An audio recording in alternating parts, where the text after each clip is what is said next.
Welcome, everybody, to Survive and Advance on the Grueling Truth Sports Network. Survive and Advance is brought to you by MyBookie.ag. To get up to $1,000 free bonus, I think it's 50%, so if you put in $1,000, they'll give you $500 in free play. Go to MyBookie.ag on the Grueling Truth website, click on the banner, or go to MyBookie.ag and put in a promo code TGT50. I am your host for Survive and Advance, Mike Goodpaster. Right now, I want to welcome in my guest today. First up, he is a writer at the Grueling Truth for the NBA and Indiana basketball, also featured on the Indiana Basketball Weekly show. So, really, he's got nothing to do the rest of the college basketball season, so you might as well come talk NBA. Help me welcome to the show, Cole Hanna. How you doing, Cole? Yeah, I think you're right, unfortunately, in the college basketball front. But outside of that, I'm doing pretty good.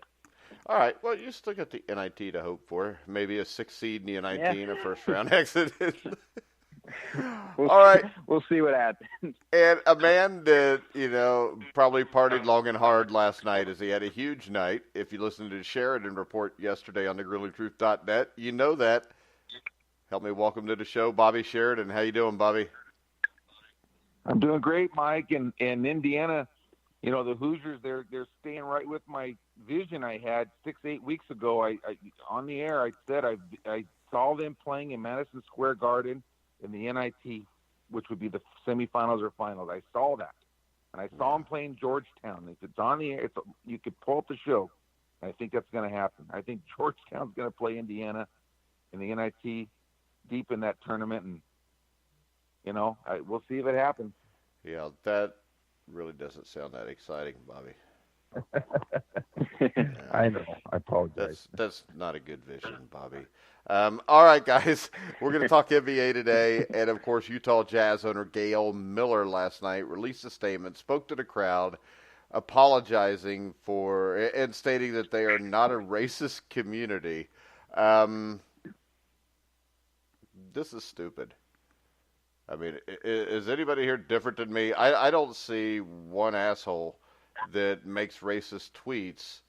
I don't think that makes a community racist, and I don't see why it would have to be apologized for, Bobby. I agree. I think it's a bit of an overreach there. I think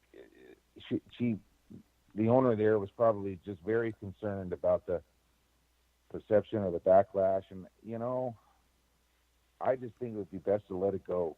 That's how I felt about it. But I think it's probably a difficult situation to be in as a franchise. And I don't know, it's a mainly white community. I don't know if that has to do anything. I don't know if some of the bigger cities that have a diverse culture would have reacted the same way, if that has anything to do with it at all. But we know that area up there is mainly a white community, and maybe they overreached a little bit. All right, Cole, what's your take on the fine on Russell Westbrook? Do you think that that's far enough, too much, or what? Yeah, I mean, for the most part, it's tough to say. Because both, Russell Westbrook has a story, and obviously the fan involved has a different story. For the most part, I think a fine is probably accurate. Just, you can't be talking shit to fans. I understand it's frustrating, but for the most part, as a player, you just kind of have to ignore them the best you can. I don't think it should have gone as far as suspending them for games. I think that would have been a little bit of an overreach. I think a fine of $25,000 is probably fair in my mind. Bobby, you agree or disagree? Oh, I agree. I mean, I think Cole's got that about right. I think that that amount's probably the right thing. All right. My question is this, though. I mean, he did threaten to kick a fan's ass and his wife.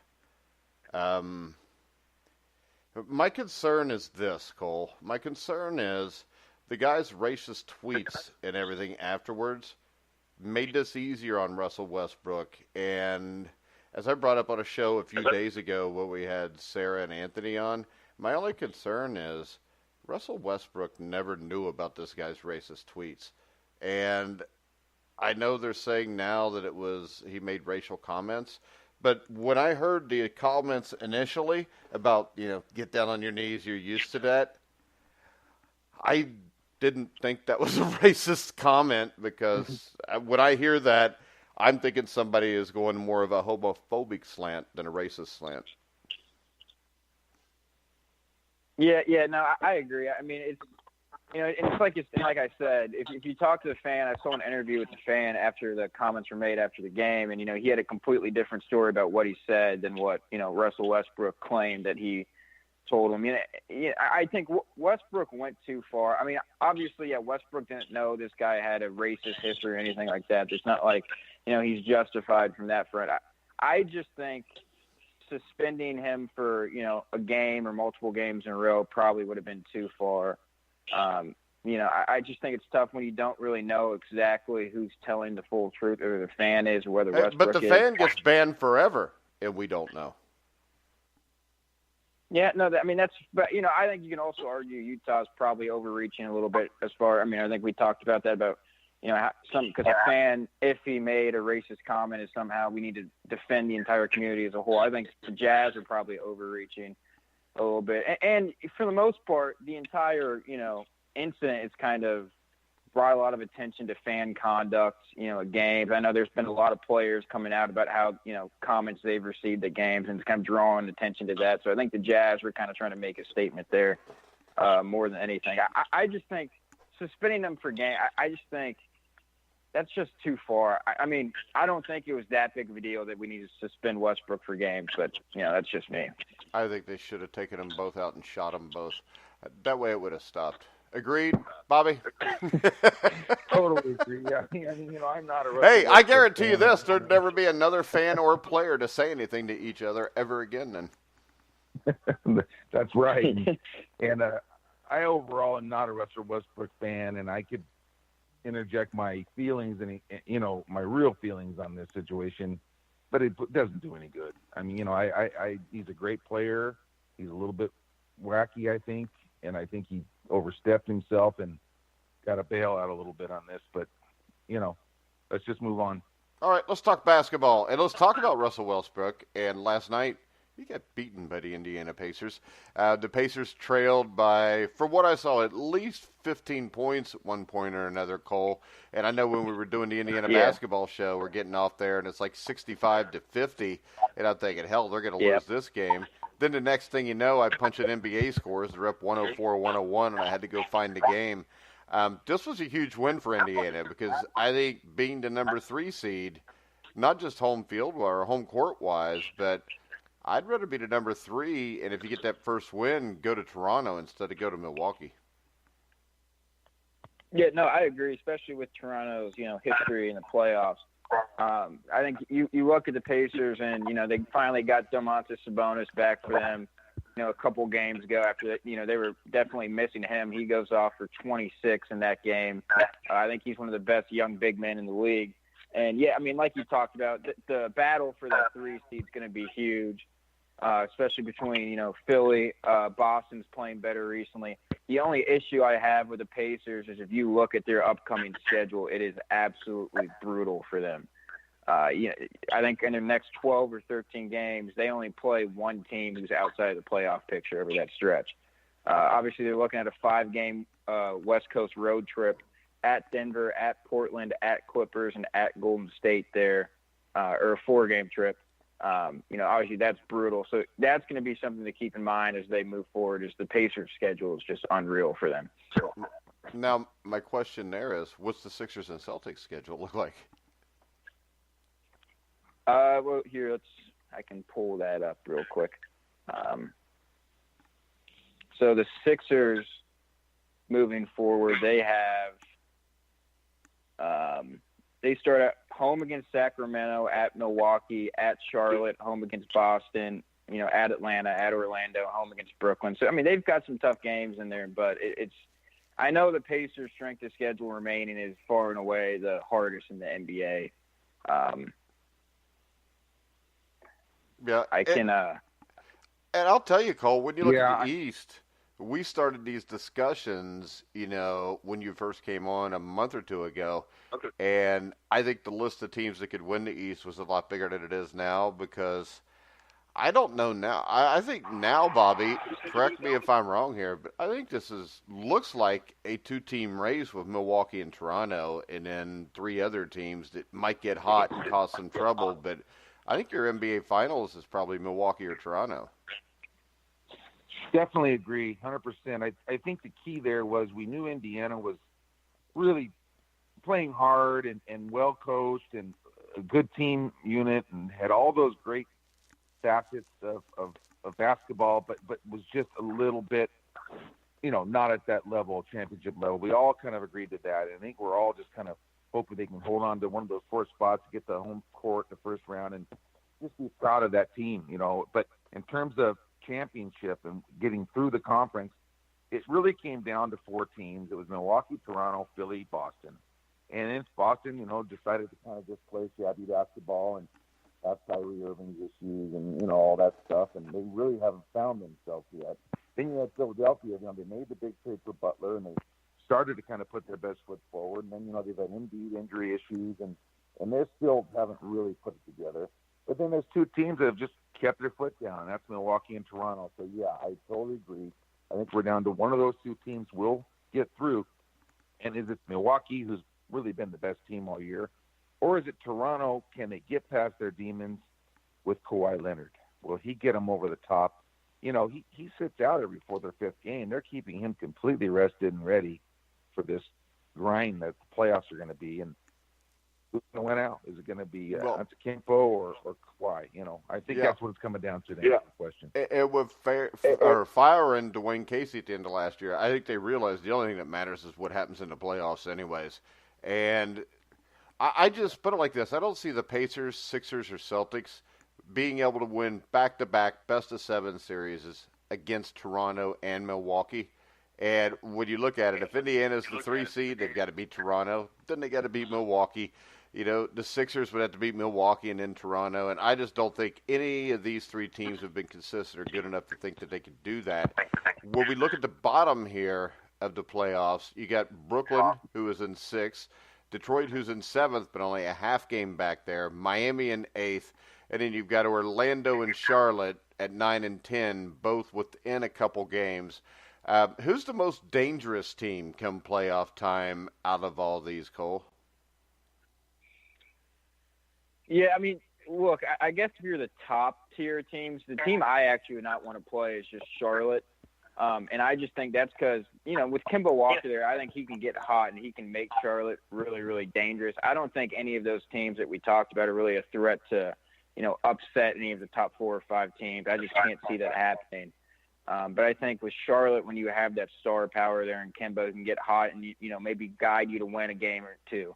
To me, with Charlotte, I think that makes them probably the most dangerous team. I think of the teams you mentioned, I think Brooklyn is probably playing the best basketball right now. I think they're the best team. I think I think Brooklyn's coach should be in the running for Coach of the Year. I think what he's done there is phenomenal. I think they're probably the best team, though.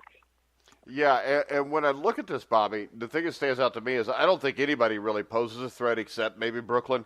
And the reason is they've stretched this first-round series to best-of-7, and I don't even know if we've seen any big upsets or anything. But if you remember back in the day when it was best-of-5, I remember what was that, 94, when Denver pulled a huge upset over Seattle. Yes. We saw big upsets when it was best-of-5, but at best-of-7 is stretching it. If you're that big of an underdog, if you're the 7 or 8 seed, to be able to beat a team as good as Milwaukee or Toronto. Yeah, it's interesting that bottom part of that East has been fascinating to me because it's rotated around a lot. And there was a time that I was with Cole on Charlotte. I'm not now. There was a time that I was kind of, really thinking, okay, does Brooklyn kind of have something? I really kind of don't think that now. Then I was convinced very recently that it was Detroit, that Detroit was the team that was going to come. And then they throw just 2 inexplicable losses in there back to back. And now I think maybe it's Miami, because we talked about Miami. They're holding on to that 8th spot, and, they're going to make the playoffs. They're very, when they fix their rotation at the trade thing, they really got their rotation settled in. Spoelstra's a great coach. We know that. And Miami is the only team of the 16 playoff teams right now locked in, that are in there now, with a losing record at home yet they've maintained an 8 seed. You know, that's tough to do. You know, they're playing 500 basketball on the road. You know, there's not a lot of teams doing that. You know, so I think Miami's got potential to maybe, because they can win on the road. I think they've proven they can win on the road. And so that would be the team, Miami, that I would think could maybe come out of that bottom and, you know, somehow cause an upset. But, you know, having to go to Milwaukee, and that's very interesting. They play tonight. Milwaukee plays Miami tonight. And I really wanted to be on that game. I studied on this game last night, no kid you, for over an hour, and decided on a non-play. Because I tried to build a case for both sides, and I have a case for both sides. I just didn't know what to do with this game. It's going to be a game I want to watch tonight, and I won't even have $1 on it. All right, next up, we're going to move over to the West with, I mean, me and Bobby, we've both been on Houston for the last few weeks. You still on Houston as the team to come out of the West, Bobby?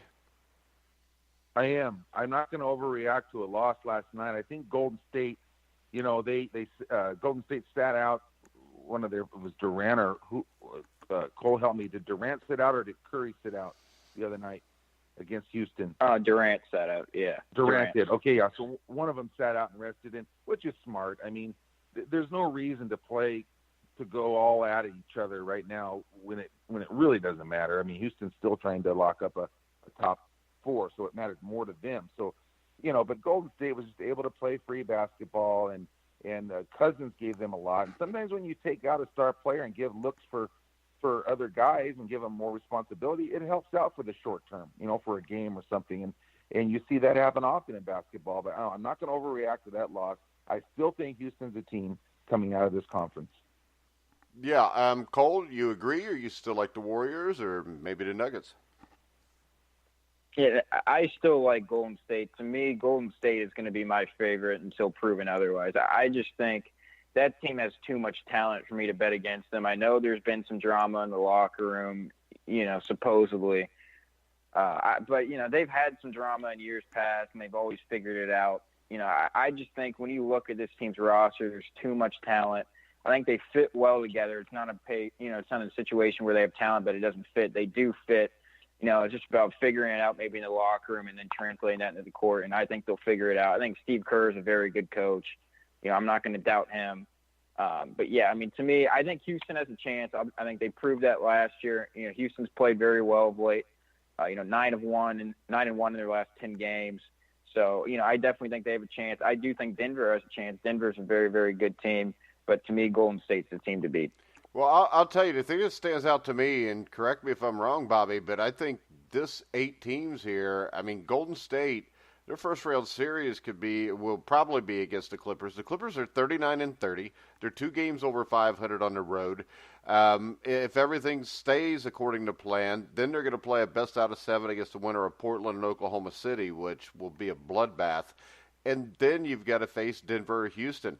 And then you've got an NBA Finals against the Milwaukee, Toronto, or, you know, we can say it. Me and Cole can say it and dream it. You already dreamed about the NIT.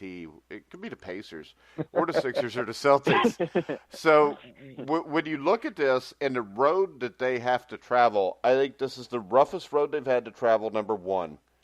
And number two, there's a lot of years here where you're playing 100 games year in and year out. And that grind, I think, combined with maybe a 5 or 6 game series against the Clippers and a 6 or 7 in the semifinals or a 6 and 7 in the conference finals, I just think that is why, when I look at this, I think this could be the year that somebody gets them. Totally agree, Mike. Those were outstanding points, and I to Cole's what he was saying. You know, there's something to be said for that until proven otherwise. I mean, that was a good statement right there. They are the champs. They have proven it. But I do believe there is enough issues here that you just brought up and enough locker room issues when Steve Kerr started getting mentioning by a guy that's going to be out the door in 3 months, Durant, getting called out a little bit. I didn't like that at all. This team, we're going to see what they're really made of this year in terms of this group, not the last 3 teams that won. It doesn't matter. This group, to see what they're really made of. I think Houston's a hungrier team. I think Chris Paul and Harden, those guys want their first one. And, and Golden I State's think going to have Denver's to a travel scary through. team, too. Well, they're scary because they have a home court advantage. I believe they have the best record at home in the NBA. I could be wrong, but they're 29-6, I believe. So they're up there. Yeah, and I would think the best home. Have a good... Yeah, and Portland's good there also, but I just don't know that Denver, when it comes down to it, could win a best of 7 against Golden State, with Golden State having home court advantage. But yeah, what if the Nuggets are only a game back? What if they can grab the number 1 seed? I mean, I would still favor Golden State against them, but that would be rough. Now, I think, of course, everybody wants to hear us talk about this, but in 8th place are the LA Clippers, who I believe, Cole, do you remember when I said that I thought the Clippers would make the playoffs as the 8th seed? I do remember that. Do you? Okay. Now, do you remember a certain former Indiana Hoosier and a certain guy who goes by the name of Bobby Sheridan, and how especially the former Indiana Hoosier mocked me when I said the Lakers wouldn't make the playoffs? And now when I look at this, it looks to me like the Lakers are in 11th. Now, correct me if I'm wrong, Cole, but don't the top 8 go to the playoffs? You would be correct there. Steve was adamant the NBA was going to get LeBron in the playoffs, and that just that hasn't worked out for them very well. Yeah, and Mike. There was somebody else that was fairly adamant that I would be wrong about this too. And I promise this will be the last time I bring this up until the next time we do an NBA show. So go ahead, Bobby. Mike, I've given you credit already, and for those new listeners, I got to give you credit. You said it. You said it when the Lakers were still right there. Cole said it too, so you got to get Cole there. Cole said it too, and the Lakers did what you said. They took a dump, and those other teams stayed strong. The Clippers and San Antonio, and even Sacramento. They're 3-7 in their last 10, and I kind of called that one. I kind of remember Cole. I said they're a young team, and we're getting into the grind now, and it might be difficult for them to maintain the pace. But really proud of the Clippers, and really proud of that take you had, Mike, and the Kings are still 2.5 games ahead of the Lakers, even though they've fallen apart. Exactly. And the Timberwolves are now ahead of them also. Yeah, they switched their coach 30 games ago.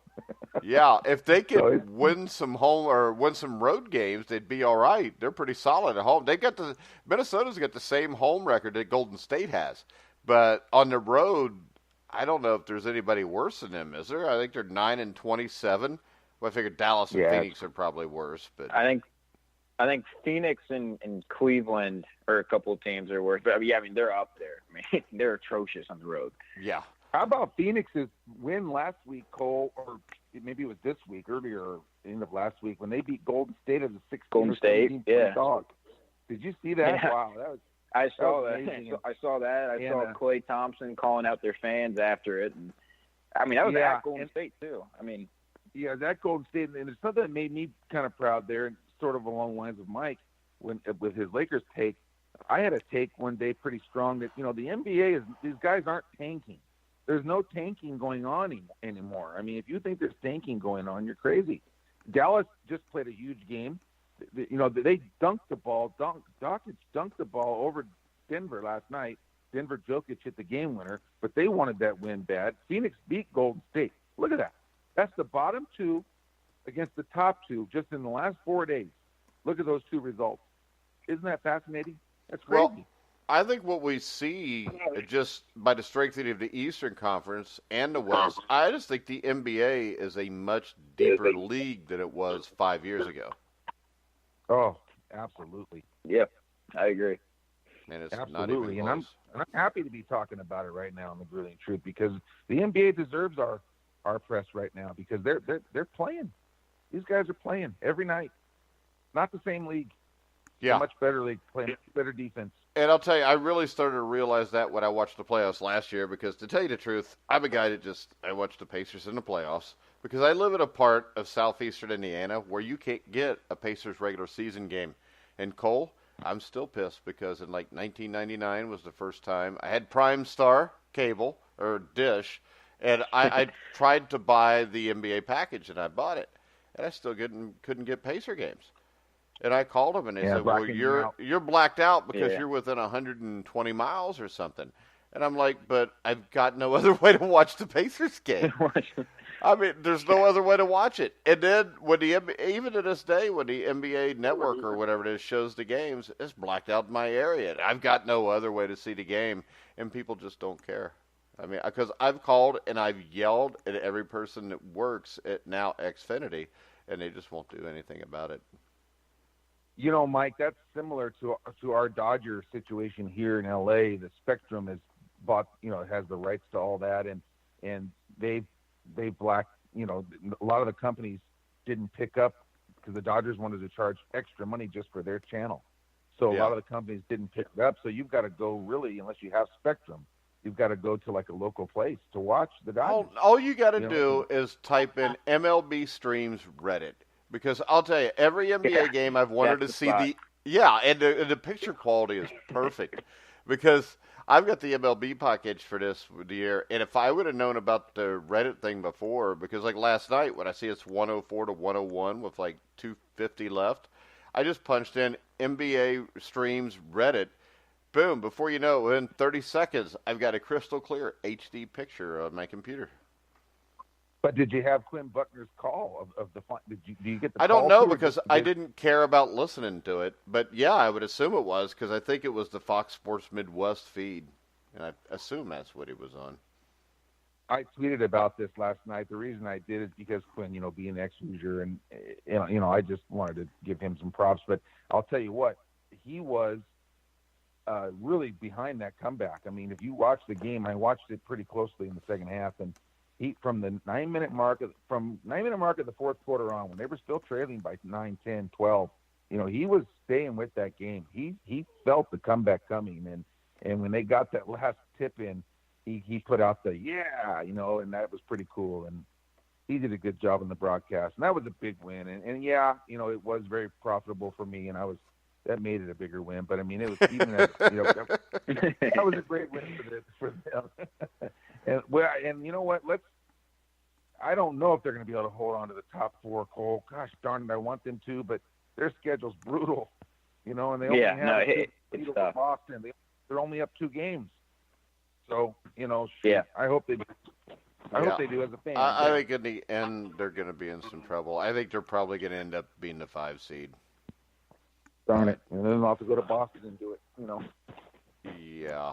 And actually, though, I think they could go to Boston and do it. But it just makes it that much tougher when you've got to come back and go to Toronto after that and all that.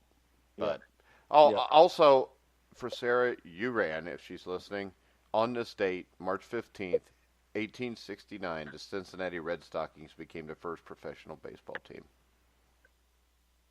Oh, wow. Very cool. Bring that up. All right, guys, you want to talk a little college basketball for a few? Sure. Okay, go ahead. All right.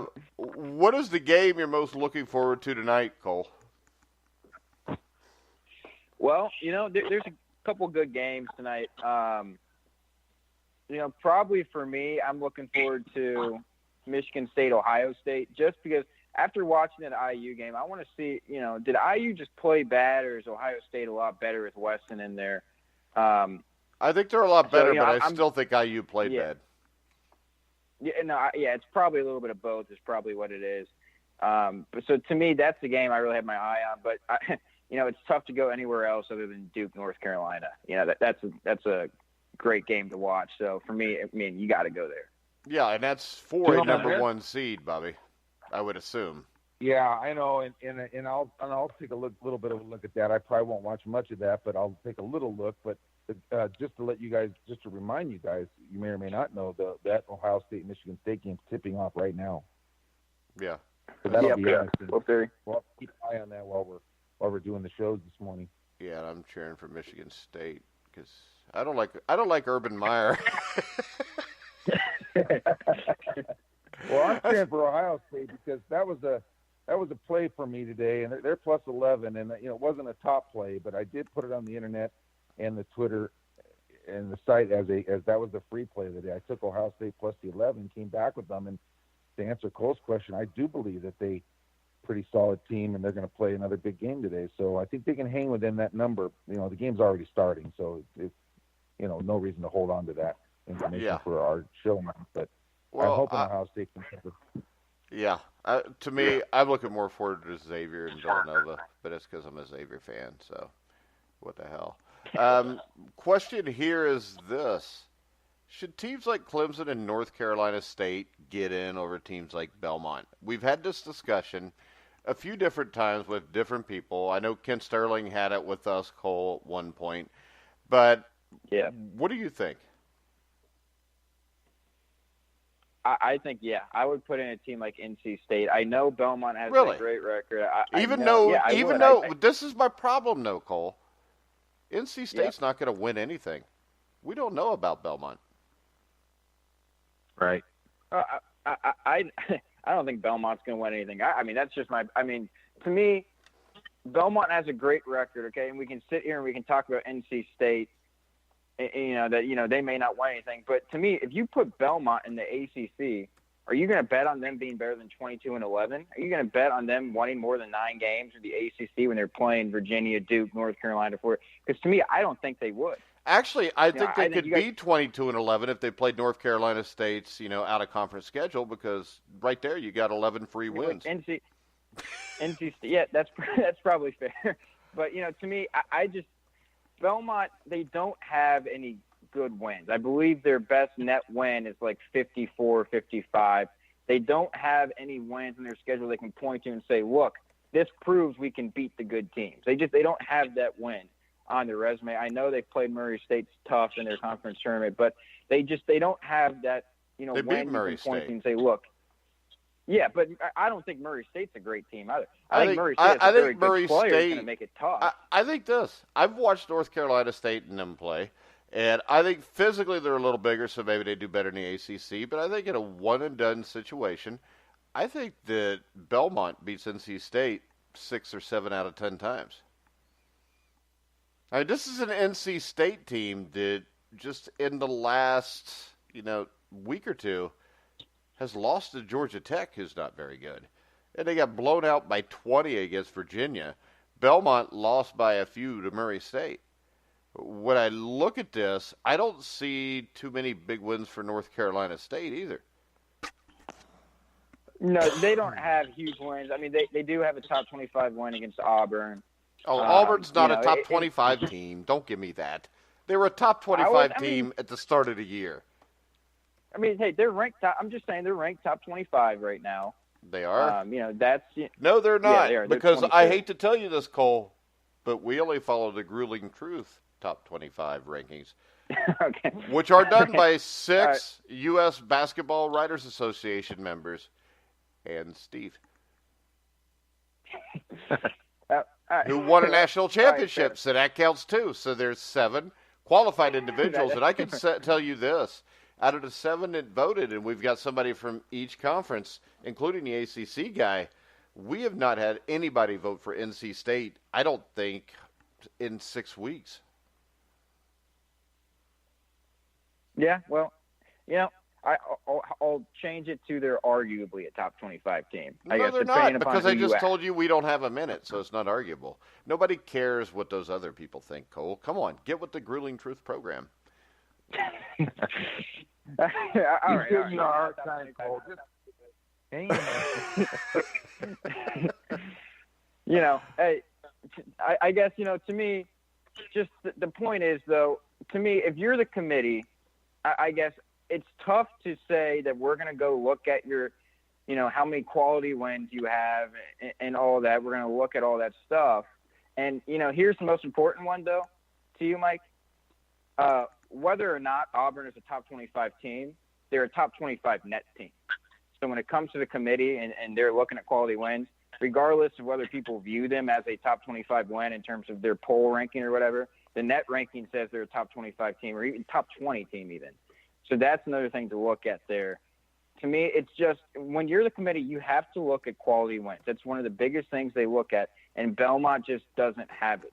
So when you look at Belmont, is the committee going to put them in? Belmont, since they've been a good program over the last 5 years, doesn't get to play quality teams because quality teams are not going to play Belmont.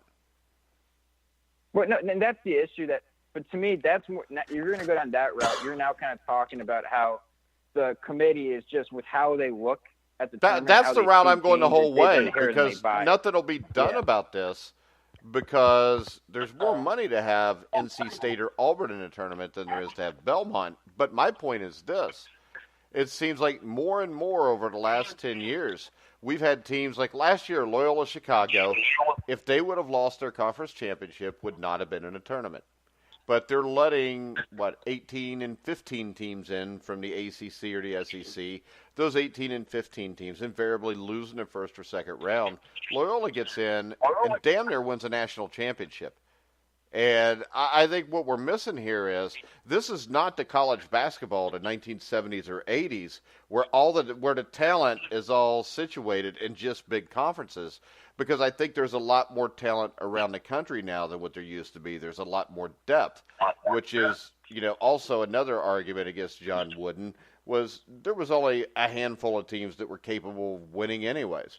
Now you got teams like Loyola, Butler, George Mason that in the last decade have jumped up and come really close to winning national championships.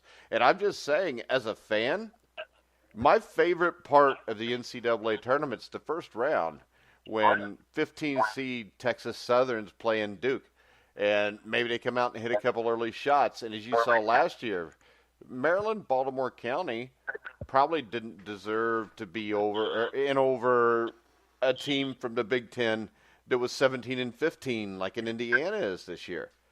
But in the end, that team never really had a chance to play a record or play a schedule that would prove themselves. And when they got a chance to prove themselves, they ended up, winning against the number one seed in the tournament. Yeah. No, I mean, yeah, it's a tough argument because I get what you're saying, but to me, when you're the committee and you have to look at quality wins, and you have to look at that entire schedule, and I understand that teams aren't going to want to play Belmont, and it makes it tougher on Belmont because, who are you going to get the quality wins from if teams won't play you? Because no one's going to want to go do a home and home and go to Belmont and play Belmont in the non-conference. No one's going to want to do that. Why? Why? Because Belmont might be better than them. No, exactly. That's exactly why it is because teams don't because Belmont has a reputation as a very good team, and and whether it's justified or not, if you lose to Belmont, people may look at that and be like, okay, maybe they're not that good. Whereas you beat Belmont, you're not going to get like a bunch of respect and saying, oh, well, you took down Belmont from the national media. It's a lose-lose situation for the most part for teams who are going to take that deal. And playing at Belmont's a tough team, but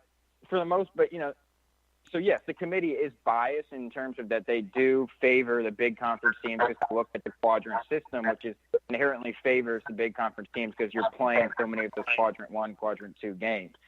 But, and at the end of the day, we still have the quadrant system. So, we can rant about it all we want, but if we're going to use a quadrant system, which is what the committee says they're going to do, I just think you have to go NC State when you look at the resumes.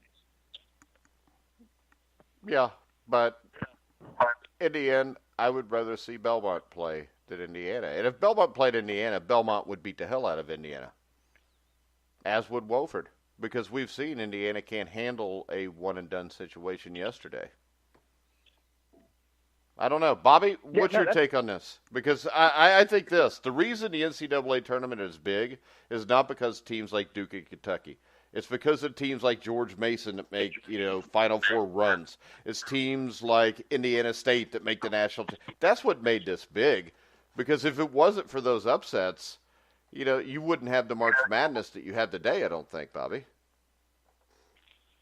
No, I think you're right on here. I think that giving opportunities to teams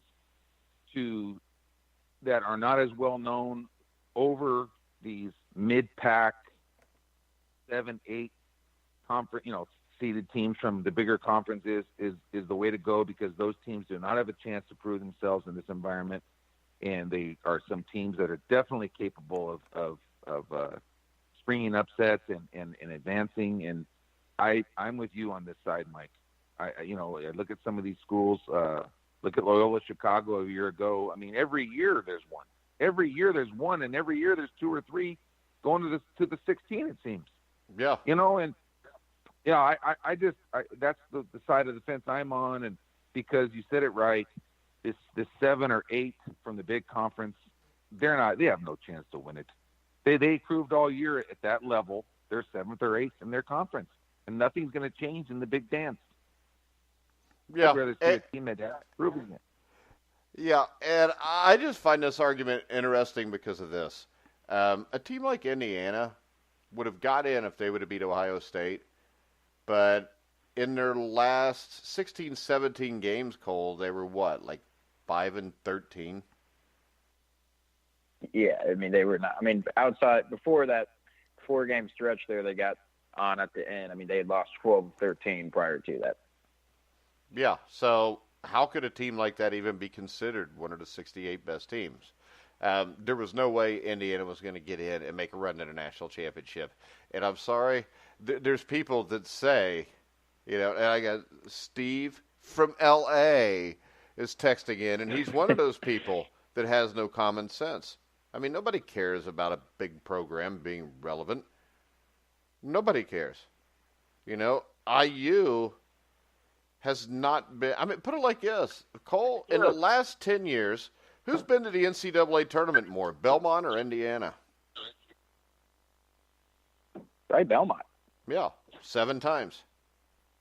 Yeah, I mean, yeah, I think that's fair. I think Indiana is actually an interesting case because that's pretty much summarizing the committee's bias towards these big conference teams.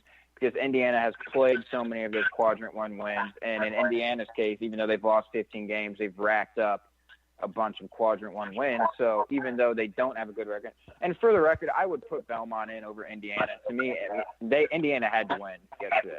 They didn't. They didn't get the job done, and they don't deserve to be in. But, they're going to be at least in the discussion. They won't get in, but they'll be in the discussion purely because they have all those Quadrant 1 wins. Yeah, and, I know this Steve from L.A. never said IU should be in. My point was this. My point was IU would have been in if they would have won that game. And they would have been, after losing to Michigan State, 18-15, with a record of like 5-14 over their last 19 games. And I'm sorry, when you look at it, I mean, Louisville and Marquette wins were a long time ago. And a lot of people want to put a lot of, but I think that the tournament should be, Bobby, what are the best teams at the end of the season? And teams like Indiana, North Carolina State, Clemson have not deserved the right to play. Belmont, I think, deserves the opportunity to have a chance since all these big teams like NC State and Clemson would rather play North Carolina A&T than mess with Belmont. Totally agree. I mean, that's where I'm at with this. And, the only way I could see possibly is if you have a guy, a player of the year type player. Let's say Zion Williamson did not play at all the first half of the season, and Duke was 50-50, 500 team. And then all of a sudden he came in, and they're like, a much better team, obviously, with him, and they finished the year strong.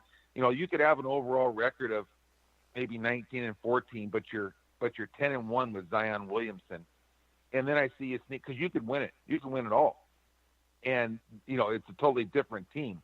Yeah, but that's kind of my point, though. I think it's more important. And if you remember, 5-10 years ago, one of the biggest stats to get you in the tournament is what you had done in the last 10 games. And you never see anybody bring that stat up anymore. I remember that. And to me, it's the same thing of if you were, let's say Indiana when they were 12-2, Juwan Morgan and Romeo Langford both get hurt. And then they finish 18-15 and neither one of those guys can play, they shouldn't be in the tournament. Well, I agree. I agree with that. And I think in Indiana's case, they felt like, okay, we finally put it together and we're finishing strong. We're a different team.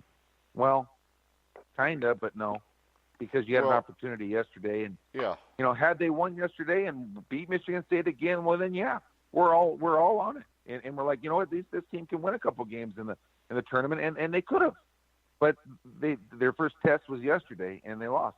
Yeah, and that game That game scared the hell out of me Sure. going into it, just because I always go back to this. If you are a team that has issues all season long, you win a few games at the end, when you go to the one-and-done game, you are going to come out and you are going to be what you are. And what they were was more of that 1-12 team, Cole, than anything else. Yep. Unfortunately, you're right. I think if Indiana would have won that game, they would have had very strong arguments that, not only should they be in, but they can make some noise just when you look at who they'd beaten over those last 5 games and maybe say, hey, we've turned a corner. We're a good team. But, frankly, Ohio State was the much better team, yesterday. I think I like Archie. I think he's a good coach, but I think Holtman outcoached him a little bit there from a, scheme standpoint. Indiana's season's obviously, for the most part, over as far as NCAA tournament. We'll see where they're seated in the NIT, I think, is what we'll be doing. Yeah, I can't wait for that. All right, guys, we are going to go ahead and can't either. Shut up, Bobby. I can't either because my vision's going to happen. What are you guys going to do when they're in the NIT? Man, I said this 2 months ago. You know what I'm going to do, Bobby? I'm gonna pat you on the head and I'm gonna say good job. And you know what? I'm still not gonna care. Let's see. I don't care what Indiana. I'm an Indiana fan. I don't care what happens in the NIT. But real quick, we're gonna take a commercial break and listen to a commercial that Steve Risley makes fun of that I do for mybookie.ag. And then me, Cole, and Bobby will be back for On This Day. Hi, I'm Mike Goodpaster from the Grueling Truth Sports Network, and I'm here with just one simple message. If you're watching the games, it's time to start making money. The Grueling Truth has recently partnered with mybookie.ag, an industry-leading sportsbook website, who reminds you that where you bet is just as important as who you're betting on, and that's why the Grueling Truth urges you to check out mybookie.ag.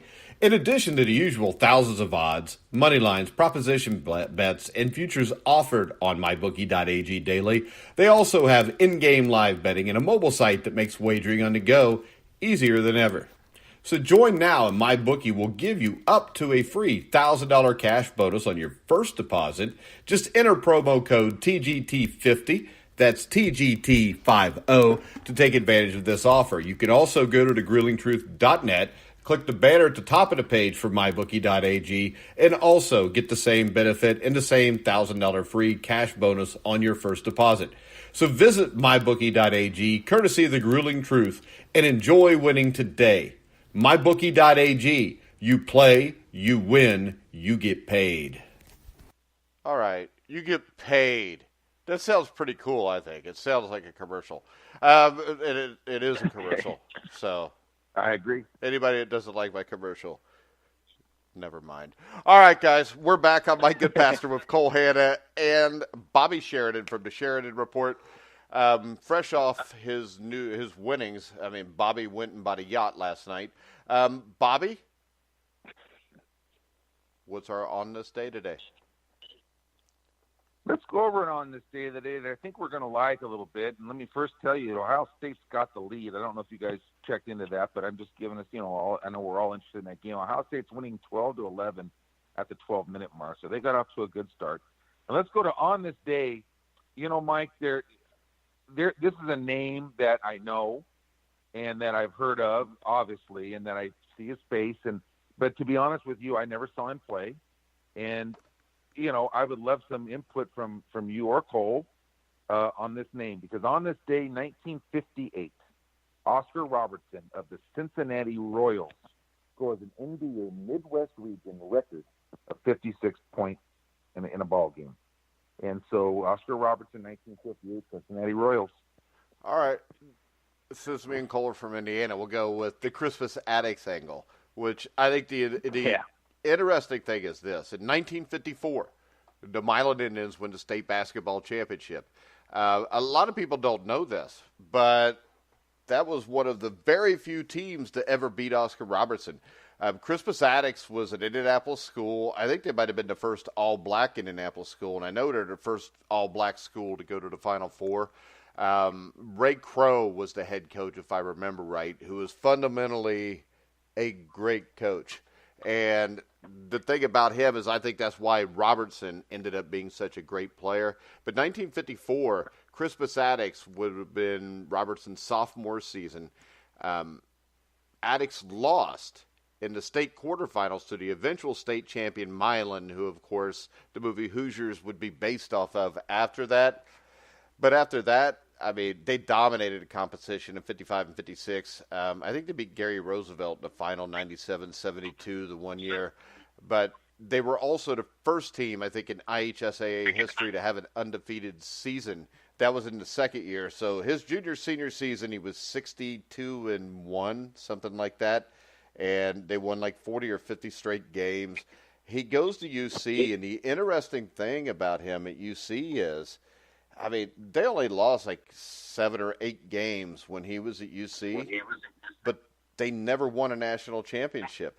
And the thing that always blew my mind was this. They won the national championship in 61 and 62 after he was gone. And then in 63, they lost to Jerry Harkness in Loyola in one of the biggest upsets in college basketball history. But they actually went farther with Jerry Thacker and those guys when Oscar Robertson was gone. I think Robertson got him to the Final Four in 1959. I don't know. What's your take on Oscar Robertson, Cole? Yeah, There's no pressure either because you're not 50 like me and Bobby. So he was a little bit before my time, but obviously he's a great player. I mean, you still hear about his legacy a lot today. Obviously, I think, correct me if I'm wrong, but I believe Russell Westbrook just tied one of his records, I believe, in the NBA for most seasons with at least 25 triple-doubles in them, I believe. That was earlier this season. So, I mean, obviously, look, he's one of the greatest, of all time when you look at the game. I think before 2016-17, before Westbrook had his triple-double season, I mean, Oscar Robertson was the last guy to do that. He averaged, 31, 12, and 11 or whatever. He was the only guy to do that. Yeah. He's just been a phenomenal player. Before Westbrook did that, people were like, will anyone ever be able to do that again since Robertson did it? And obviously Westbrook got it done, but yeah, I mean, I think that just speaks to the legacy he has and the caliber of player he was. Yeah, and I think a lot of people forget, like, the first team that was considered a dream team in the Olympics was in 1960. And that was a team that had Oscar Robertson, Jerry West, who else was on that team? Walt Bellamy, Terry Dissinger, who was one of the best players. He was from Terre Haute. I think he was only like a freshman, but he played at Purdue. They had a guy by the name of Adrian Smith, who was a great guard, and I think they beat everybody by like 40 or 50 points in that tournament. And, yeah, I don't think anybody came close to them. And I think they averaged like 109 or 110 points a game there, Bobby. I have a question for you, Mike.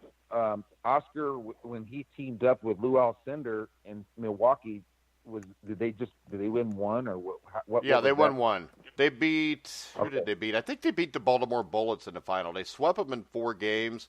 It was at 1971, wasn't it? I was thinking 71 or 70. I was thinking early 70s. 70 was the Knicks. Yeah. 72 was the Lakers. 73 was the Knicks again. I'm pretty sure it was 71. And that Baltimore Bullet team they beat, that was Elvin Hayes, Wes Unseld, and they swept them 4-0. And Larry Costello was the head coach of that Milwaukee team. And that series, I think all but one game was decided by double digits. So they walked right through them when they had Alcindor and him. I think Bobby Dandridge was a big part of that team, too, with them. So, yeah, they won it all in 71. And that Bullets team that they beat, I mean, it was Wes Unseld. I can't remember if Hayes was on there yet or not. But they also had Earl to Pearl Monroe, who was an absolutely great player. And the Bucks beat the Lakers 4-1 in 1971 also, because Milwaukee was actually at that point the Western Conference team, and because there weren't that many teams out west. Oh, wow, that's very interesting. I did not know that. Well, so then we know the next year the Lakers, we know the next year, 72, the Lakers have the 33-game winning streak, and West, Chamberlain, and Goodrich have the great season, and then And didn't the Bucks? Did the Bucks break that record or that win streak? I think the Bucks were the team that broke the win streak. Was it? Yeah, I'm not familiar. I don't know. I should know that, but I'm pretty sure it was because the streak got up to like 31 or 32 games. But 33. 33? Yeah. I'm pretty sure the Bucks are the ones that broke that in 1972. Wow, and I would like to know if somebody could look it up now, or if they don't know it, and now 71 they dominate and they win it all. What happened in 72? They still have the two of the five best players in the league. Yeah, but together. The Knicks, I mean, that's a Knicks team that would win it all again in 73 that won it in 70 with Willis Reed, Dave DeBusschere, Clyde Frazier. I mean, that team was loaded. So I think the bigger question in all of this would be what happened to the Knicks in 1971? Because the Knicks won it all in 70, losing the finals in 72, win it all in 73. So I think the bigger question is, why did the Knicks not win in 1971? But I'm pretty sure, from what I remember, that the 71 Knicks had a lot of injury issues. Okay, well, that typically could be a reason, and then by the time 75, when did Jabbar come to the Lakers? Jabbar came to the Lakers. I know he was there by like 70. Let's see, 74. Boston and Milwaukee played in the finals. That was him. Probably 75 or 6. I'm thinking 76, 77, because actually the Lakers were a team that was great in the regular season but couldn't get over the hump in the playoffs until they got Magic Johnson there. Right, exactly. And so the great thing about that was Magic Johnson, that first game he ever played, they played the San Diego Clippers in San Diego, and he throws the ball to Kareem. Kareem hits the hook shot to win the season-opening game, and then Magic is jumping in his arms, and Kareem's like, man, chill out. We got 81 games left. Yeah. I remember that. I was a kid, and I remember that, and he hit the hook shot. It was a deep hook shot, too, and Magic acted like that was just the championship, and Jabbar's like, don't ever do that again. Yeah, and I can tell you this: the Bullets took 7 games to beat the Knicks in the Eastern Conference Final in 1971. Oh wow! And then in 72, the Knicks beat the Bullets in 7. So that was 2 great teams. That was Camberton. Yeah, I mean, the thing about those 2 teams, I mean, you had Lou Alcindor and Oscar Robertson on the same team, and on the other team you had Walt Frazier, Willis Reed, Dave DeBusschere, Bill Bradley. I mean, those 2 teams were loaded. That's when the NBA was good, not this young stuff that Cole likes to watch. Well, you know what? It's all right, Cole. I actually think it's a lot better than I've thought it's been the last 20 years. So, I'm not gonna lie. I love watching clips of the old NBA. So I'm not gonna really disagree with you there. But well, yes. Plus, I mean, almost every game you'd get at least one fight. I mean, you got to have a fight to make the game competitive and good. But all right. Cole, I want to thank you for coming on again today. Bobby, are we doing the Sheridan Report in 1 hour at 2 o'clock Eastern? Or you want to do it at 2:30? We sure are, Mike. All righty. Let's do it at 2 o'clock Eastern, 1 hour, and I'm looking forward to it. We got 2 top plays that, we're going to give out, and they both go tonight, so there's plenty of time on them. There's 7 Eastern and 11:30 Eastern. Late start from the Pac-12. We got 2 top plays. All right, guys. So we're going to go ahead and wrap it up. I want to remind you to go to mybookie.ag, click on the banner at the top of the page to get a 50% bonus on up to $1,000 you put in on your initial deposit.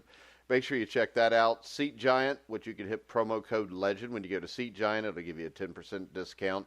I think that's about it for today. Next week will be March Madness. And on Monday, since it's March Madness, Brian Ralph will be here. So make sure you check us out. Brian will tell us who's going to win the NCAA basketball tournament, even though he couldn't tell us who would win the Pac-12 tournament because he picked Oregon State, who is out. But then again, I picked Oregon, who's still in, but I thought they were going to be out for a while last night. But, all right, guys, we're going to wrap it up. I want to thank Cole. You can follow Cole Hanna at ColeHanna5 on Twitter. Also, you can find all of his articles. You can find him with us on the Indiana Basketball Weekly. by going to gruelingtruth.net. Bobby Sheridan, of course, at Sheridan Report on Twitter, or the SheridanReport.com on the internet. So, everybody have a great weekend. Make sure you watch some college basketball games. And if you're going to bet on the games, you might as well listen to the Sheridan Report at 2 o'clock. And you might as well go to mybookie.ag, courtesy of the Grueling Truth. All right, we're going to wrap it up. You can hear all of our shows on iHeartRadio, iTunes, TuneIn, Spreaker, Stitcher, Spotify, YouTube, wherever you find sports podcasts. You'll find the Grueling Truth. So for Bobby Sheridan, Cole Hanna, I'm Mike Goodpaster. You've been listening to the Grueling Truth, where the legends speak.